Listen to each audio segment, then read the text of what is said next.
স্বামী মারা যাবার পর বহু কষ্ট করে ছেলেকে মানুষের মতো মানুষ করে তুলেছেন মা। শিক্ষক হিসেবে চাকরি পাওয়ার পর সেই ছেলে বিয়ে করে বউ ঘরে আনে। এরপর বিধবা মায়ের সম্পত্তি হরফের জন্য ছেলে এবং ছেলে বউ প্রায় প্রতিদিন জুতো পেটা করে জন্ম দেয়নি মায়ের উপর। এমনকি তাকে প্রাণে মেরে ফেলার চেষ্টা করে তার গুণধর শিক্ষক ছেলে। অত্যাচার সহ্য করতে না পেরে এবার থানার দ্বারস্থ অসহায় মা মায়ারানী সাহা। এই মায়ের চোখের জল বাঁধ মানছে না কোনো মতেই। থেকে থেকে ডুকরে উঠছে মায়ের মন। দিন রাত কেঁদে চললেও তার চোখের জল শুকিয়ে যায় না। কেঁদে কেঁদে দু চোখের ফুল ফুলে গিয়েছে। এরপরেও বাঁধ মানছে না। যে ছেলেকে কোলে পিঠে করে মানুষ করেছেন, নিজে না খেয়ে যে ছেলের শরীরের হাড় মাংস বলিষ্ঠ হবার জন্য খাইয়ে গেছেন, যে ছেলের হাত ধরে বাড়ির উঠোনে পথ চলা শিখিয়েছেন, সেই ছেলের বলিষ্ঠ ও পুরুষালী হাতের জুতো পেটা খেতে হয়েছে তাকে। বিয়ে করার পর সুন্দরী বউয়ের পালায় পড়ে গলা টিপে হত্যার চেষ্টা করেছিলেন প্রতিনিয়তই। সেই বিধবা মা এখন ছেলের বিরুদ্ধে থানায় মামলা দায়ের করতে বাধ্য হয়েছেন। মায়ের নাম মায়ারানী সাহা। ২৭ বছর আগে স্বামীকে হারিয়ে দু চোখে সর্ষে ফুল দেখতে শুরু করেছিলেন তিনি। ছেলে মেয়েকে নিয়ে সংসার সমুদ্রে অকুল পাহাড়ে ভাসছিলেন তিনি। মৃত স্বামীর চাকুরি পেয়ে কোনো মতে সংসারের হাল ধরলেন মায়ারানী সাহা। আর বাকিটা ইতিহাস।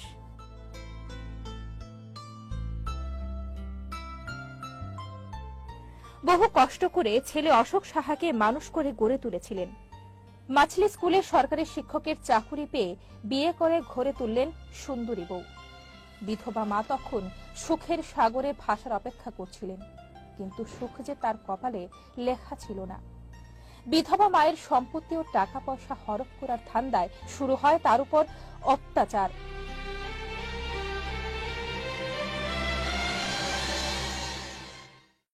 রানীর বাজার দুর্গানগর এলাকার বাড়িতে মায়ারানীর উপর শুরু হয় অত্যাচার। ছেলে অশোক ও পুত্রবধূ কবিতা শুরু করে অমানসিক ভাবে নির্যাতন। প্রাণনাশের হুমকি চলত সবসময়। সে অত্যাচার চরম আকার ধারণ করে গত ৯ এপ্রিল।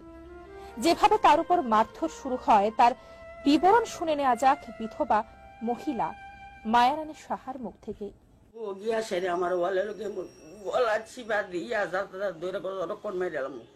আর যাচ্ছে তা যত গালাগালি। আর হে আইয়া আমার জুতা এক জোড়া ছিল, জুতা দিয়ে মনে হয় একটা জুতা দিয়ে মনে হয় 50টা বাড়িতে এই জুতারা ছুটতে গেছে, আরেকটা জুতা দিয়ে এই বাইরে বাইরেছে। যখন আমি চিল্লা ভালো এরপরে ছুটতে আমি আত্মারে এমনি ঠেলা দিছি। এটা তো অবশ। ছেলে ছেলে নাম কি? অশোক শাহ। কি করে? মাস্টারি করে। সরকারি স্কুলে, মাছলি স্কুলে। ওই টাকার লাগিয়া টাকা দিতাম, আমার চাকরি শেষ হচ্ছে, টাকা দিতাম, তারপরে বাড়িটা লেখা দিতাম, এই করতেছে। 3 জনের বাড়িতে তুই পাইবি, মায়া কোনো নিত না, পাইবি তো আগে আমি দিয়ে নামু।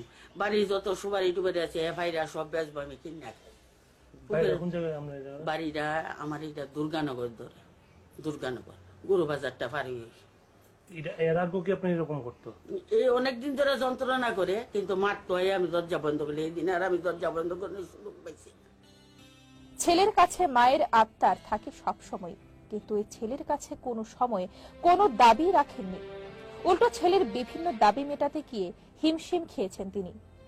কোনদিন তার কাছে 4-5 বাইকের লেগে দরবার করছে, একটা বাইক কিনেছি 85,000 টাকা। এরপরে কইছে আমি আরো টাকা দিতাম, কইছে আমার কাছে নাই। এরপরে আমি 5,000 টাকা রাখা করে গেছিলাম, ভিডিও দ্বারা লয়ে গেছে গা। এরপরে আমার মায়েরা ধরে আমার গলার হাতটাও লয়ে গেছে গা। গলার হাতটা আমি দেই না সবসময়, ওই কলকাতা যাও নাইতে সুবিধা। বউটা প্রায় সময় আমার তো যা জঘন্য গালি গালাজ করে আমার কলে স্নান করতাম দেন। আমি মাইসের বাড়ি গিয়ে স্নান করি, লেট্রিনে যাই। মাইসের বাড়ি গেল মাইসের লোকে কাজে লাগে, ছেলেরা শিখাই দিয়ে আমার যা পাইব তা দিয়ে আমার দিত, ডাল দিয়া কুবাইতো। তো সারাটা এটা কাটা লাগে, কিরে ইহানো কত কছো কত তোমার গাতামো।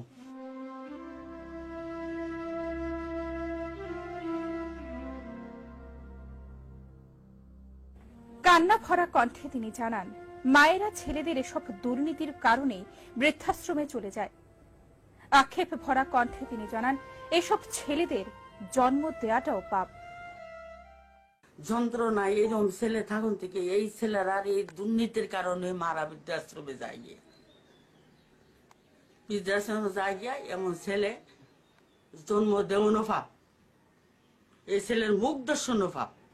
এই সমাজে যাতে তার মতো কষ্ট আর কোনো মায়ের না হয় সেই আকুতি জানালেন তিনি। যে মা ছেলের হাতে মার খায় এমন মায়ের জীবন রাখার চেয়ে না রাখাটাই শ্রেয়। অক্ষণে স্বস্তি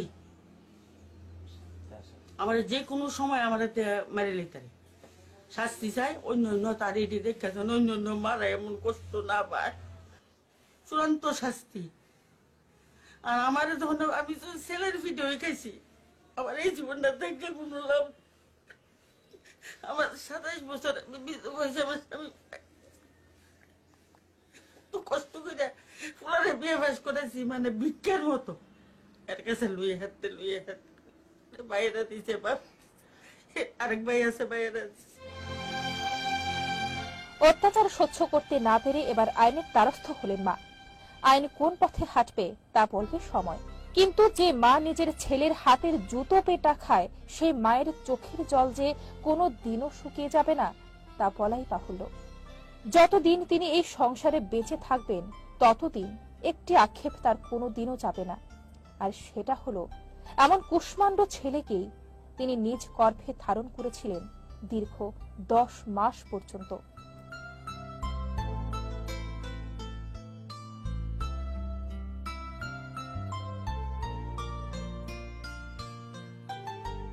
ক্যামেরায় চুনি দেবের সঙ্গে কুন্তল গোস্বামীর রিপোর্ট, হেডলাইন্স ত্রিপুরা।